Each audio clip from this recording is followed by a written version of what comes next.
அட பாவி, நீ என் கணவரை கொன்னுட்டியா? இந்த பாவி ஷாம் செத்துட்டான். வள்ளியும் பார்த்துட்டா. இப்போது அவ எனக்கு தண்டனை வாங்கி தருவா. இப்ப நான் என்ன செய்யணும்? என்ன பண்ணணும்?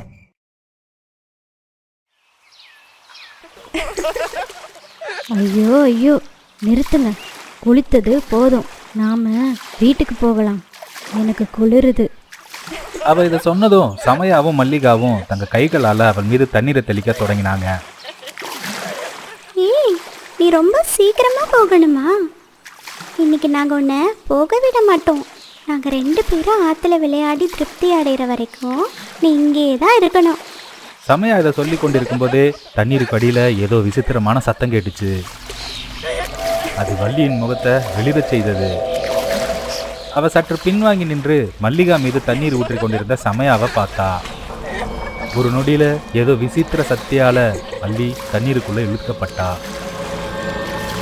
அந்த நேரத்தில் தண்ணீரில் ஏற்பட்ட ஒரு சத்தம் சமயாவையும் மல்லிகாவையும் திரும்பி பார்க்க வச்சது. அவர்கள் பார்க்க முடிந்ததெல்லாம் வள்ளியின் கூந்தல் மட்டுமே. அதுவும் ஒரு நொடியில தண்ணிக்குள்ள இழுக்கப்பட்டுச்சு.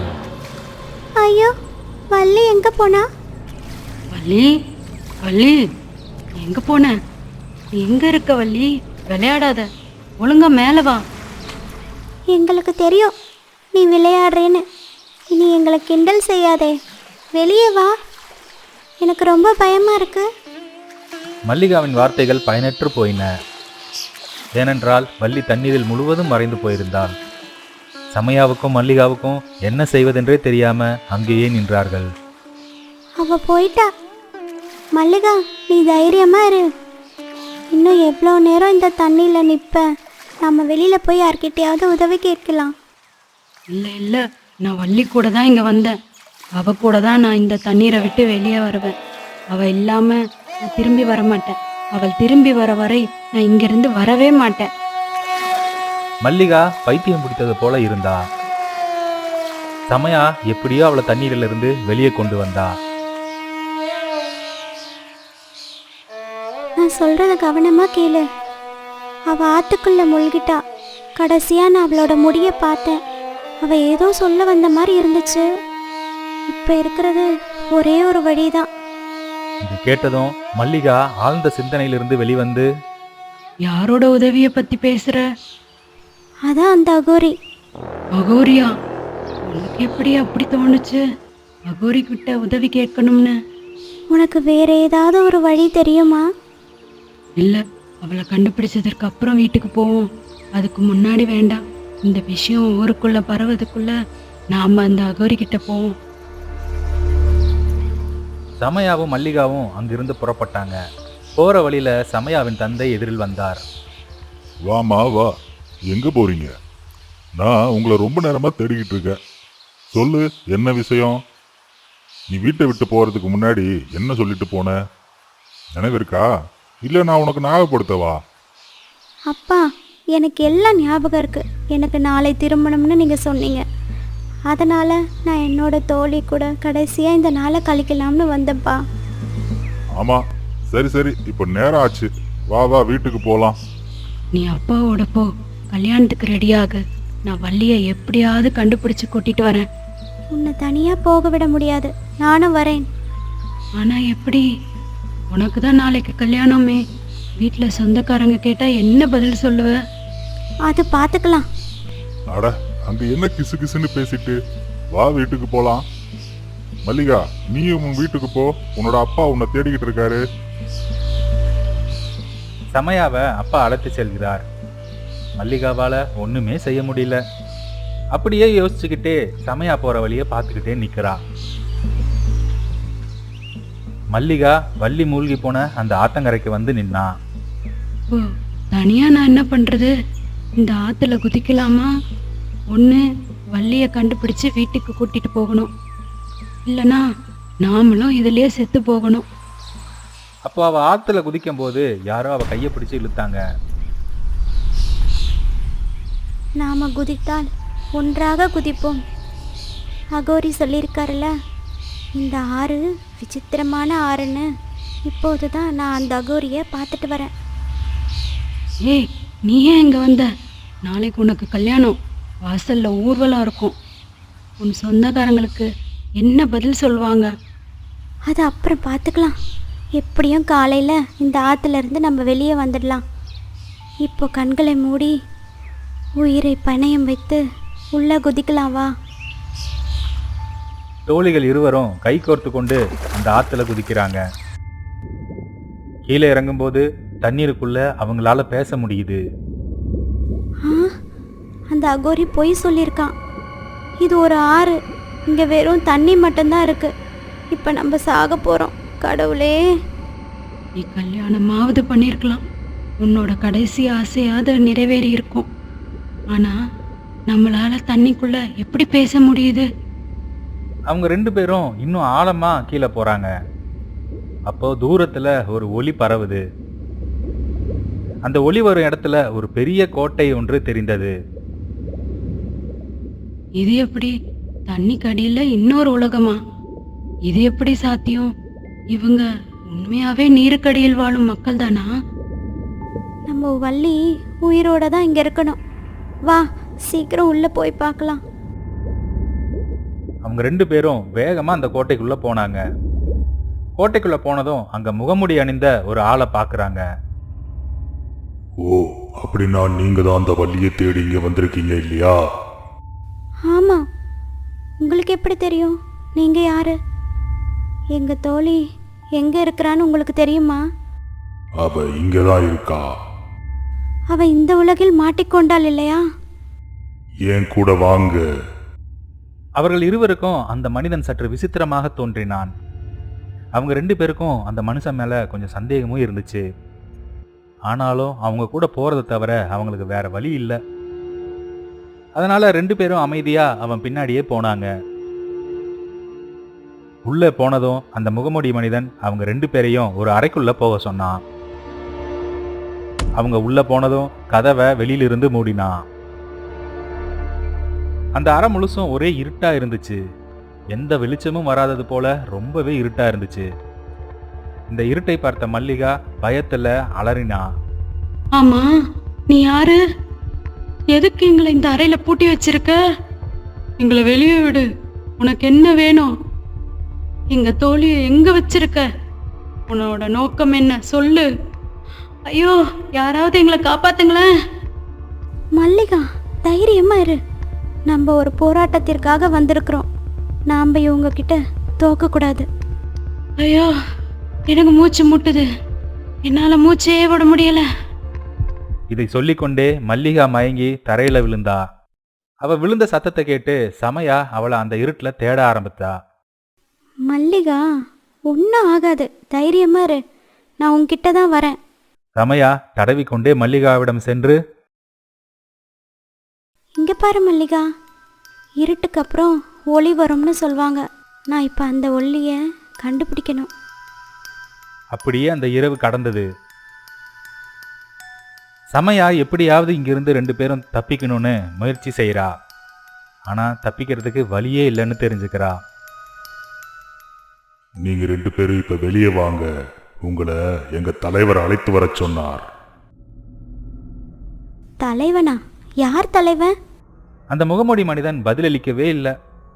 சமயாவும் மல்லிகாவும் தடுமாறியபடியே வெளியே வந்து அந்த முகமூடி மனிதனை தொடர்ந்து போறாங்க. அந்த நேரத்துல ஒரு பிரகாசமான ஒளி தெரிந்தது. அந்த ஒளியை கண்டதும் அவங்க 2 பேர் கண்ணும் பூசியது. அவங்க கண்களை முழுமையா திறந்த போது அவர்களால அவங்க கண்ணையே நம்ப முடியல. அங்க வள்ளி ஒரு பெரிய சிம்மாசனத்துல அமர்ந்திருந்தா. மல்லிகா, அங்க பாரு, நம்ம வள்ளிய கண்டுபிடிச்சிட்டோம். அட, நாங்க எவ்வளோ கஷ்டப்பட்டுக்கிட்டு இருக்கோம். எங்க உடம்பு ரொம்ப மோசமாயிட்டு இருக்கு. நீ என்னடானா இங்க ரொம்ப சௌகரியமா உட்கார்ந்துகிட்டு இருக்க. நீ என்ன மாதிரியான ஒரு தோழி? உனக்கு என் வீடு பிடிக்கலையா? என்ன, இது உன்னோட வீடா? ஆமாம், இது என்னோட வீடு தான். நான் இங்கே தான் 20 வருஷமாக வாழ்ந்துக்கிட்டு இருக்கேன். என்ன, 20 வருஷமா? எங்களை கேலி செய்ய ஒரு அளவு இல்லையா? சரி, விடிஞ்சா சமயாவோட கல்யாணம். உனக்கு தெரியும்ல, தாமதமானா இவ கல்யாணம் நின்று போயிடும். அப்புறம் யாரும் அவளை கல்யாணம் பண்ணிக்க மாட்டாங்க. நம்ம ஊர் மக்கள் எப்படின்னு உனக்கு தெரியும்ல.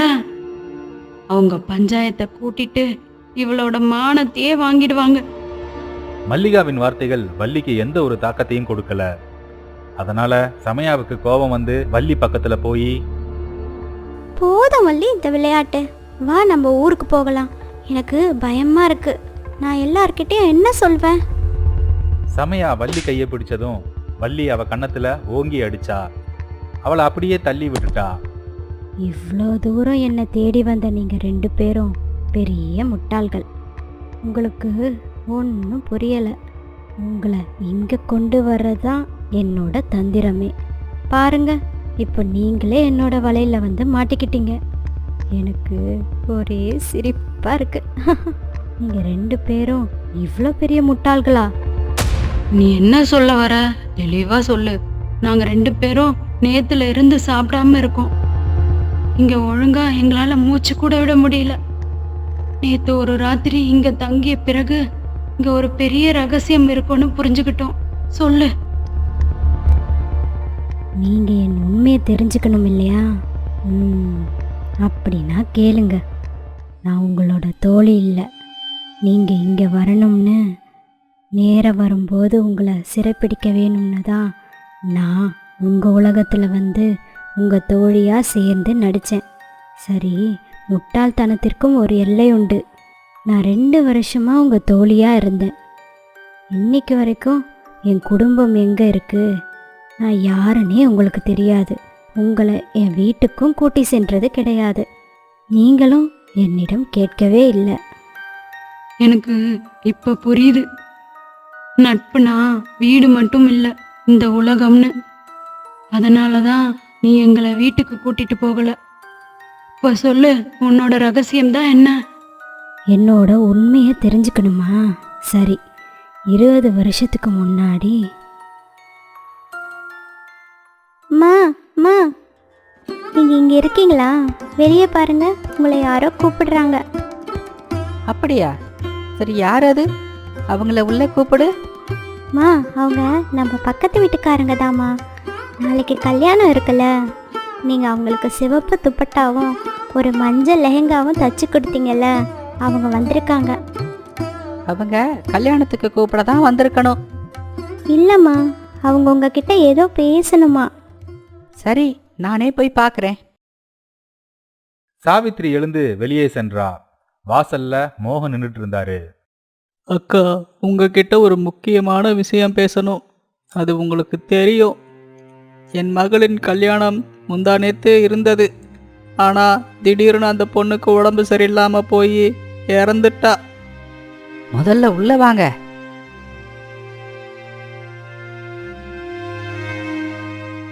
அந்த பொண்ணுக்கு திடீர்னு நோய் வந்து இறந்து போயிட்டா. அடக்கடவுளே, இது எப்படி நடந்தது? இங்க பாருங்கக்கா, வாழ்க்கையில மரணம் என்பது நம்ம கையில இல்லை. எல்லாம் அந்த கடவுளின் கையில் தான் இருக்கு. ஆனா நம்ம ஊர் மக்கள் என்ன சொல்றாங்கன்னா, அந்த பொண்ணுக்கு திருமண ராசி இல்லை, அதனால தான் அந்த பொண்ணு செத்துட்டா. ஒரு தவறான இடத்துல திருமணம் செய்வதை விட இறப்பதே மேலுன்னு சொல்றாங்க. உங்களுக்கு தெரியும், என் மகனுக்கு பல இடத்துல பொண்ணு தேடினோம், ஆனா யாரும் சம்மதிக்கல. எங்ககிட்ட இப்ப பணம் இல்லாம இருக்கலாம், ஆனா நாங்க நல்ல எண்ணம் கொண்டவங்க. ஆமாம், நீங்க சொல்வது சரிதான். உங்களிடம் நிறைய நிலங்கள் இருக்கிறது இல்லையா? அப்படின்னா ஏன் யாரும் தங்களோட மகளை உங்க வீட்டுக்கு திருமணம் செய்து கொடுக்கல? தெரியல, அதனால தான் நான் உங்ககிட்ட வந்திருக்கேன். என் மகனுக்கு உங்க பொண்ணு வள்ளியை கல்யாணம் செஞ்சு வைப்பீங்களா? ஏன்னா எனக்கு உங்களை நல்லா தெரியும். நீங்க மூட நம்பிக்கைகள்லாம் நம்புறது இல்லை. உங்களுக்கு நான் அழுத்தம் கொடுக்கல. நீங்க வேணாம்னு சொன்னா நான் மறுக்கல. என்னோட ஆசை என்னன்னா, நிச்சயிக்கப்பட்ட அதே நாளில் என் மகனின் திருமணம் நடக்கணும்னு. அது மட்டும் இல்லை, அவன் கட்டிக்க போகிற பொண்ணு திடீர்னு இறந்துட்டதால அவன் ரொம்ப அதிர்ச்சியில் இருக்கான். அதிலிருந்து அவன் வெளியே வர்றதுக்கு இந்த கல்யாணம் ஒரு மருந்தாகவும் இருக்கும். இதில் யோசிப்பதற்கு ஒன்றுமில்லை. இந்த திருமணத்திற்கு நான் ஏற்பாடு செய்கிறேன். வள்ளி கோடியில் ஒருத்தி. உங்க மகனும் ரொம்ப அழகானவன், நல்ல பையன். நாங்கள் இந்த கல்யாணத்துக்கு தயாராக இருக்கிறோம். இப்படித்தான் வள்ளிக்கும் ஷாமுக்கும் திருமணம் நடந்தது. திருமணம் நடந்து 4 வருடங்கள் ஓடியது. ஒரு நாள் வள்ளி தன் வீட்டில் ஷாமின் வருகைக்காக வாசலில் காத்திருந்தா. அப்போ ஷாமின் நண்பன் முகேஷ் அங்கு வந்தான். ஏ அண்ணி, என்ன வீட்டுக்கு வழி மறந்துட்டியா? வீடு நேரா உன் முன்னாடி தானே இருக்கு. ஆனா நீ இங்க உட்காந்துக்கிட்டு என்ன பண்ணிக்கிட்டு இருக்க? நான் உனக்கு என்ன சொல்கிறது அண்ணா, ஷியாம் எப்போதும் தாமதமாக தான் வீட்டுக்கு வருவார். அதிகாலையிலே கிளம்பிடுவார். இவ்வளவு பெரிய வீட்டில் யாருமே இருக்க மாட்டார்கள். ஆமாம், நான் இப்போ வீட்டுக்கு போனால் இந்த வீட்டில் யார் இருப்பாங்க? ஆமா ஆமா, சரி, ஒரு விஷயம் சொல்றேன். உன் அதிர்ஷ்டம் மாறிடுச்சு. நீ இவ்வளவு பெரிய வீட்டுக்கு மருமகளா ஆகிட்ட. உன் வீட்டுல இப்ப பணமும் நிறைய இருக்கு. நான் சொல்றது உண்மைதானே? வள்ளிக்கு முகேஷின் வார்த்தைகள் பிடிக்கல. இருந்தாலும் அவ எதுவும் சொல்லாம இருந்தா. சொல்லப்போனா அண்ணி, நீங்க இவ்வளவு பணத்தையும் எடுத்துக்கிட்டு ஓடி போயிருக்கலான்னு உனக்கு தோணவே இல்லையா? ஏ அண்ணா, அவர் என்னோட கணவர். அவரோட பணத்தை எடுத்துக்கிட்டு நான் எங்கே ஓடி போக முடியும்?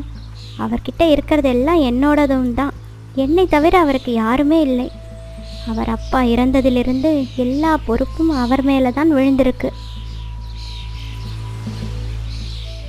முகேஷ் இதெல்லாம் கேட்டுட்டு வீட்டுக்கு போய் தன்னோட தம்பி கிட்ட எல்லாத்தையும் சொன்னான். நீ என்ன சொல்ல வர? தெளிவா சொல்லு. நான் வள்ளியை திருமணம் செஞ்சுக்கணும்னு நினைச்சேன். ஆனா வள்ளியின் அம்மா என்னை ஏமாத்திட்டார். அவர் அவளை ஷியாமுக்கு திருமணம் செஞ்சு வச்சுட்டாரு. நான் பிழைப்பு நடத்த தொடங்கும் வயதை அடைவதற்குள்ள ஷியாம் ஏற்கனவே பந்தயத்துல ஜெயிச்சிட்டான். வள்ளி, ஐயோ வள்ளி, அவள் முகத்துல இன்னும் அதிக பொலிவு இருக்கு. என்னோட மனைவியாக வேண்டியவள் இப்போ அவ ஒரு வேலைக்காரி போல தெரிகிறாள். அடே அண்ணா, பாரு, பணம் தான் ஒருவரோட விதியை தீர்மானிக்குது. இப்போ நம்மளோட உழைப்பு நம்ம கையில் இருக்கு. எனக்கும் கல்யாணம் ஆயிடுச்சு. கல்யாணத்துக்கு முன்னாடி அம்மா வள்ளியை தான் எனக்கு திருமணம் செஞ்சிருன்னு சொன்னாங்க. உனக்கு ஏன் இவ்வளோ பொறாம? எனக்கு வள்ளியை பற்றிலாம் கவலை இல்லை. அவளுடைய வாழ்க்கை அவனுடைய கணவன்.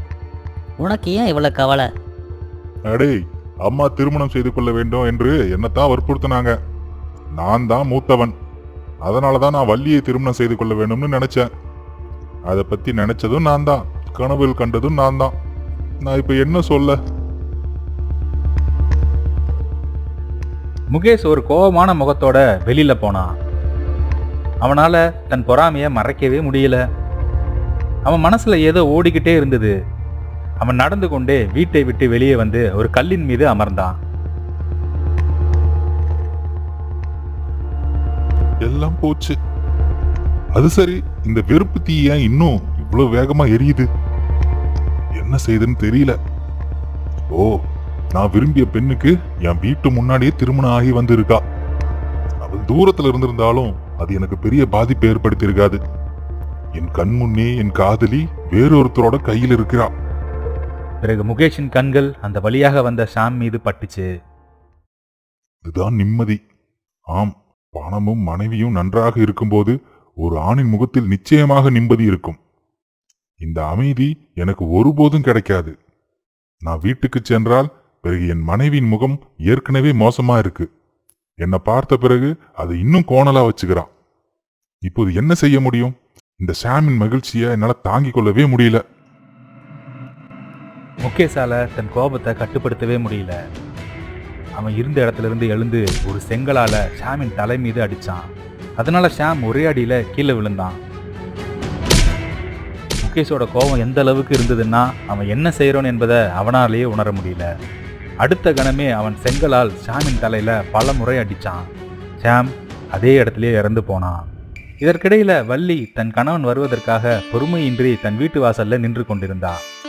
இன்னைக்கு ரொம்ப நேரம் ஆகிடுச்சு, ஆனால் இன்னும் ஷியாம் வீட்டுக்கு வரல. எனக்கு ரொம்ப பயமாக இருக்கு. அவர் வழியில் கூட நிற்க மாட்டார். நான் ஒரு வாட்டி அவர் வரும் வழியில் போய் பார்க்கணும். அவர் வரும் வரைக்கும் எனக்கு நிம்மதியே இருக்காது. வள்ளியின் இதயம் இப்ப முற்றிலும் அமைதியற்று இருந்தது. அவ வீட்டை விட்டு வெளியேறி கிராமத்தின் தெருக்கள்ல நடக்க ஆரம்பிச்சா. இதற்கிடையில முகேஷ் ஷாமின் அருகில் நின்று யோசிச்சு கொண்டிருந்தான். ஐயோ கடவுளே, நான் என்ன செஞ்சுட்டேன்? இந்த படுபாவி செத்து போயிட்டானே. இப்ப நான் என்ன செய்வேன்? இவனை இப்படியே இங்க விட்டுட்டு இங்கிருந்து ஓடி போயிடலாம். முகேஷ் அங்கிருந்து ஓட ஆரம்பிக்கிறதுக்குள்ள அங்க வள்ளி வந்தா. அட பாவி, நீ என் கணவரை கொன்னுட்டியா? இந்த பாவி ஷாம் செத்துட்டான். வள்ளியும் பார்த்துட்டா. இப்போது அவ எனக்கு தண்டனை வாங்கி தருவா. இப்ப நான் என்ன செய்யணும்? என்ன பண்ணணும்? இப்படி நடக்க கூடாது. நீ என்னை விட்டு போக முடியாது. நான் உன்னை இழக்க மாட்டேன். இந்த உலகத்தில் உன்னை தவிர எனக்கு வேறு யாரும் இல்லை. என் திருமண வாழ்க்கை பாழாக முடியாது. எழுந்திரு, எழுந்திரு, எழுந்திரு. இப்ப அழுதுகிட்டு இருக்கா. அது வரைக்கும் பரவாயில்ல. உங்களுக்கு எல்லாம் தெரிஞ்சு போச்சு. நாளைக்கு எனக்கு கண்டிப்பா தண்டனை வாங்கி தருவா. இப்ப ஏதாவது செய்ய வேணுமே. என்ன பண்ண? அவன் பக்கத்துல இருக்கிற தன்னோட தம்பி வீட்டுக்கு ஓடினான். சோமு, ஏய் சோமு, கதவை திறடா. ஏய், யார் இந்த நேரத்துல? ஏய், சீக்கிரம் கதவை திற. சத்தம் போடாத, சீக்கிரம் வா. என்னாச்சுண்ணா? ஏன் இவ்வளோ பதட்டமா இருக்க? சோமு, நான் ஷாம கொன்னுட்டேன். என்ன சொல்ற? ஏன் இப்படி பண்ணனா? எனக்கு இப்போ நேரம் இல்ல. விடியறதுக்குள்ள சீக்கிரம் என்னுடன் வா என் கூட. நான் அவளுடைய கனவுல கொள்வத வள்ளி பார்த்துட்டா. அவ நிச்சயம் எனக்கு தண்டனை வாங்கி தருவா. அவ சுதாரிப்பதற்குள்ள போகலாம். நாம அவளையும் அவன் கூட சேர்ந்து அனுப்பிச்சிருவோம். நீ என்ன சொல்றானா? கொலைக்கு மேல கொலையா? இது என்ன விளையாட்டா? என்னால யாரையும் கொல்ல முடியாது. உனக்கு என்ன பைத்தியமா? அப்படின்னா உன் அண்ணன் சாவதை நீ அனுமதிப்பாயா? நான் உன் ரத்த உறவு தம்பி. நீ என்ன சொல்ற? சரி, போகலாம். இப்போது நீ சொல்வதை போல செய்கிறேன். உன்னை காப்பாற்ற நான் எதையும் செய்வேன், வா. அவங்க 2 பேரும் வள்ளியை நோக்கி நடந்து வந்தாங்க. அவர்களை பார்த்ததும் வள்ளி தன் இடத்துல இருந்து எழுந்து நின்றா. முகேஷ், நீ என் கணவரை கொன்று விட்டாய். நான் உன்னை உயிரோட விட மாட்டேன். என் கணவர் என்ன தப்பு செய்தார்? அவன் மேல எந்த தப்பும் இல்ல வள்ளி. எனக்கு சீக்கிரம் கோபம் வந்துடும். இன்னைக்கு என் கோபம் தலைக்கு ஏறி போனதால உன் கணவன் இறந்து போயிட்டான். நான் உண்மையத்தான் சொல்றேன் வள்ளி. நான் கொல்ல விரும்பல. ஆனா கோபம் வரும்போது என்னோட நிதானத்தை இழந்துட்டேன். நான் அரசனிடம் செல்வேன். என் கணவருக்காக நீதியை கேட்பேன். பார், உன்னால அங்க போக முடியாது. ஏன்னு தெரியுமா? அவன் இதை சொல்லிக்கொண்டே வள்ளிய செங்கலால அடிச்சான். வள்ளி தன் கணவனை பார்த்த மாதிரியே அவளும் அங்கேயே விழுந்து இறந்துட்டா. இப்ப முகேஷும் சோமுவும் சேர்ந்து அவளை இழுத்துட்டு போக தொடங்கினாங்க. அவளை ஆத்தங்கரைக்கு கொண்டு சென்று அவளை உள்ளே தூக்கி வீசிட்டாங்க. அண்ணா, அவ செத்திருப்பால. அடே, அவனோட கணவனை இதே செங்கலால் தான் அடிச்சேன். செத்துட்டான். அப்படின்னா எவ்வளவு செத்துருப்பா. சின்ன பொண்ணு தானே, எல்லாம் போயிருக்கும். இப்போ நாம இன்னொரு காரியம் செய்ய வேணும். அவளுடைய கணவனின் உடலையும் இதே ஆத்திலேயே தூக்கி வீசிடுவோம். அவளுடைய கண்கள் மூடிக்கொண்டன. அவள் தொடர்ந்து கீழே ஆழத்தில் விழுந்தாள். அவள் விழும்போது குண்டலோக கோட்டையின் வாயிலுக்கு அருகில் வந்து விழுந்தாள். அப்போ ஒரு மூதாட்டி கோட்டைக்குள்ள இருந்து வெளியே வந்தா. வள்ளியின் உடல்ல கொஞ்சம் உயிர் இருப்பத பார்த்தா. அவ முற்றிலும் சிதைந்து போயிருந்தா. உயிர் பிழைப்பதற்கான வாய்ப்புகள் இல்லாமல் இருந்தது. இவளை நான் காப்பாற்றியாக வேண்டும். அந்த மூதாட்டி வள்ளியை கோட்டைக்குள் எடுத்து சென்று அவளது காயங்களுக்கு மருந்து பூசினாள். ஆனா வள்ளியின் நிலை மிகவும் மோசமாக இருந்தது. இப்போது நான் என் சக்தியை பயன்படுத்த வேண்டும். நிறைவேறாத ஆசைகளுடன் ஒருவர் இறந்தால் அவரது ஆன்மா அமைதி அடையாது. அவள் இந்த உலகத்திற்கு வந்திருக்கிறாள் என்றால் அவள் ஒரு நோக்கத்துடன் தான் வந்திருக்க வேண்டும். இந்த ஆற்றில் எத்தனையோ பேர் விழுகிறார்கள். இதுவரை இங்கு யாரும் வந்ததில்லை. அந்த மூதாட்டி தன் கண்களை மூடி எதையோ முணுமுணுக்க தொடங்கினாள். அவள் முணுமுணுத்த போது ஒருவித ஒளி காற்றில் வந்தது. அந்த ஒளி நேராக வள்ளியின் உடலுக்குள் சென்றது. அந்த ஒளியினால் காயங்கள் ஒரு நொடியில் மறைந்தன. அவள் எழுந்து அமர்ந்தாள். நான் எங்கே இருக்கிறேன்? நீங்க யார்? நான் இறந்து விட்டேனா? அல்லது உயிருடன் இருக்கிறேனா? உனக்கு கொடுக்கப்பட்ட வாழ்க்கையில் இன்னும் சில கணங்கள் மட்டுமே எஞ்சியுள்ளன. நான் உனக்குள் ஒரு மாய சக்தியை புகுத்தியுள்ளேன். இனி நீ வாழ்வாய். நீ விரும்புவரை உன் வாழ்க்கையை நீடிக்கும். உன் வாழ்நாட்கள் இன்றிலிருந்து புடுத்துவிட்டன. நீ சூட்டையும் உணரமாட்டாய், குளிரையும் உணரமாட்டாய். உன் வாழ்நாளும் வளராது. நான் விரும்பும் வரை என்றால்? அதாவது உன் வயது இன்றுடன் நின்றுவிட்டது. நீ எப்போதும் 20ஆகவே இருப்பாய். இன்றிலிருந்து நீ உன் நற்குணங்களை விட்டுவிட்டு என்னுடைய இந்த இருண்ட உலகில் வாழ வேண்டும். இது உங்கள் உலகத்தைப் போல இல்லை. ஒளி, அழகு, அன்பு, ஆனால் வெறுப்புதான் இங்கே சக்தி. இப்போது நான் என்ன செய்ய வேண்டும்? என் வாழ்வின் ஒளி என் கணவனுடன் முடிந்துவிட்டது. என் ஒரே குறிக்கோள் அந்த முகேஷை அழிப்பதுதான். அதன் பிறகு நான் இந்த இருண்ட இடத்தில் எஜமானியாக பூமிக்கு வந்தேன். உன் தந்தை எனக்கு ஏற்படுத்திய அதே வழியை அவருக்கும் ஏற்படுத்த வேண்டும் என்பதற்காகவே நான் உன்னுடன் நட்பு கொண்டேன். ஒரு தந்தைக்கு ஒரு குழந்தையின் வழிதான் மிக பெரியது. நீங்கள் இருவரும் ஒரே உணர்வுகளை பகிர்ந்து கொள்ள வேண்டும் என்பதற்காகவே நான் உங்களை இங்கே கொண்டு வந்தேன். நான் சொன்னதை நான் 20 வருடங்களாக அனுபவித்து வருகிறேன். அப்பா இதையெல்லாம் செய்ததால தான் நீ 20 வருஷமா இந்த இருளில் வாழ்ந்துகிட்டு இருக்க. ஆனா ஒரு நாளுக்கே எங்களுக்கு எவ்வளோ மோசமா இருக்கு. உனக்கு எப்படி இருந்திருக்குமோ? இத சொல்லவே வெட்கமாக இருக்குது. சோமு என் அப்பா. இன்னும் என்ன சொல்வது? நீ நினைத்தால் எந்த நேரத்திலையும் எங்களை கொன்று விடலாம். ஆனால் அப்பா அவர் வள்ளிக்கு என்ன செய்திருக்கிறார் என்பதை உணர்வாரா? அப்படி நடக்கும்னு நினைக்கல. அவர் உணர்வார்னு எனக்கு தோணல. முகேஷும் சோமுவும் அந்த ஆற்றங்கரையில நின்று கொண்டிருந்தார்கள். அவர்களுடன் அந்த அகோரியம் இருந்தார். உங்க மக என்கிட்ட வந்தா. அவ இந்த ஆத்துக்குள்ள போகணும்னு கேட்டா. நான் அவளை தடுக்க முயற்சித்தேன். ஆனா அவ கேட்ட மாதிரி தெரியல. பிறகு என்கிட்ட இருந்து ஆசி வாங்கிட்டு போய்விட்டா. என் பொண்ணோட திருமண ஏற்பாடுகள்லாம் நடு ரோட்ல நிக்கிது. என் மகள் இந்த ஆத்துக்குள்ள வந்துட்டா. 20 வருஷத்துக்கு முன்னாடி நான் செஞ்ச காரியம் என்று என் முன் வந்து நிக்கிறது. இப்போ நான் என்ன செய்வது? என் மனைவிக்கும் என் மகளின் மாமியார் வீட்டிற்கும் நான் என்ன பதில் சொல்வேன்? அண்ணா, நாம தவறு செஞ்சிருந்தா அதை நாம தான் சரி செய்யணும். அதை நான் எப்படி சரி செய்வது? வள்ளி இறந்துட்டா. அவ உயிரோட இருந்திருந்தா நான் அவளிடம் மன்னிப்பு கேட்டிருப்பேன். வள்ளி இன்னும் உயிரோட தான் இருக்கா. அவ உங்க மகளை தன்னோட உலகத்துக்கு கொண்டு போயிட்டா. இப்போ அவர்கள் அவளுடைய கட்டுப்பாட்டில் இருக்கிறாங்க. அவ உங்க மகளை பழி வாங்குவா. என்ன? அவ அவ உயிரோட தான் இருக்காளா? ஆனா அவ எப்படி உயிரோட இருக்க முடியும்? அகோரி முகேஷிடம் எல்லாத்தையுமே சொல்றாரு. ஆமா, இப்போ நான் மகளை காப்பாத்தணும்னா நானும் அந்த குண்டலோகத்துக்கு போகணும். நான் என் மகளை இழக்க மாட்டேன். நான் வள்ளியிடம் மன்னிப்பு கேட்பேன். அவள் மிகவும் நல்லவள். அவளுக்கு பெரிய இதயம் இருக்கு. அவ கண்டிப்பா என்ன மன்னிப்பா. நானும் உன் கூடவே வரேன். என்னோட பொண்ணு அங்கே தானே இருக்கா.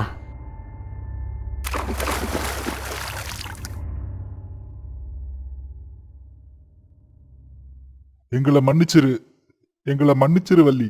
நாங்க தவறு செஞ்சிட்டோம். நாங்க வேணுமினே இதை செய்யல. முகேஷ் தன் காலடியில் மண்டியிடுவதை பார்த்து வள்ளிக்கு அந்த 20 வருடங்கள் நினைவுக்கு வந்தன. அந்த நாட்களில் ஒவ்வொரு கணத்தையும் அவள் எப்படி வாழ்ந்தாள் என்பதை நினைத்து அவள் ஆழ்ந்த சிந்தனையில் இருந்தாள். அப்போது முகேஷ் வள்ளியின் கால்களை பிடித்து இழுத்து அவளை கீழே தள்ளி அவள் கழுத்தை பிடித்து சொன்னான். ஏய், அன்று நீ உயிரோடு இருப்பாய் என்றும் என் மகளை இங்கே அழைத்து வந்து விடுவாய் என்றும் நான் உன் காடில் விழுந்து கெஞ்சுவேன்னு நினைச்சியா? இல்லை, நீ எவ்வளவு கீழ்த்தனமானவன் என்று எனக்கு தெரியும். நீ செய்ததற்காக வருந்த மாட்டாய், மகிழ்ச்சியாக இருப்ப. இன்னைக்கூட உன்னோட ஆயுசு முடிஞ்சது. ஏய், முகேஷ் வள்ளியின் கழுத்தை நெரிக்க முயன்றான். அப்போது சமயா அங்கிருந்து வாளை எடுத்து தன் தந்தையின் கழுத்தை அறுத்துவிட்டு பிறகு மண்டியிட்டு அழுதாள். நான் ஒரு மகளாக என் கடமையை நிறைவேற்றாமல் இருக்கலாம். ஆனால் ஒரு மனிதனாக என் கடமையை நிறைவேற்றுவேன். வள்ளி, உனக்கு நடந்ததை என்னால் மாற்ற முடியாது. ஆனால் இன்றிலிருந்து என் வாழ்நாள் முழுவதும் இந்த இருளில் வாழ்ந்து என்னை நானே தண்டித்துக் கொள்வேன். ஒருவன் என்ன செய்தாலும் அவனுடைய பிள்ளைகள் இந்த வாழ்விலே அதற்கான விலையை கொடுக்க இருக்கிறார்கள் என்பதை புரிந்து கொள்ள வேண்டும். 20 ஆண்டுகளில் நான் நிலை குலைந்து போயிருக்கிறேன். இந்த சில நாட்களில் எல்லா துயரங்களையும் சகித்துக்கொண்டு நீ எனக்கு ஒரு தோழியின் அன்பை கொடுத்தாய். உன்னுடைய அந்த அன்பு, நான் அதை எடுத்துக்கொண்டு இதிலிருந்து விடுபட விரும்புகிறேன். இப்போது நான் என் கணவரை சந்திக்க விரும்புகிறேன். இப்போது வள்ளியும் அந்த மூதாட்டி உச்சரித்த அதே மந்திரங்களை உச்சரித்தார். மெதுவாக ஒரு ஒலி அவளிடமிருந்து வந்தது. வள்ளி தன் கடைசி மூச்சை விட்டாள். அவளுடைய உலகமும் முடிந்தது. சோமு, சமயா, மல்லிகா மூவரும் ஆற்றங்கரைக்கு வந்து சேர்ந்தார்கள். அம்மா, நாம எப்படி திடீர்னு இங்க வந்து சேர்ந்தோம்? இந்த உலகத்தை அந்த மூதாட்டி வள்ளிக்கு கொடுத்தாள். இப்போது வள்ளி தனக்கான மரணத்தை தேர்ந்தெடுத்திருக்கிறாள்.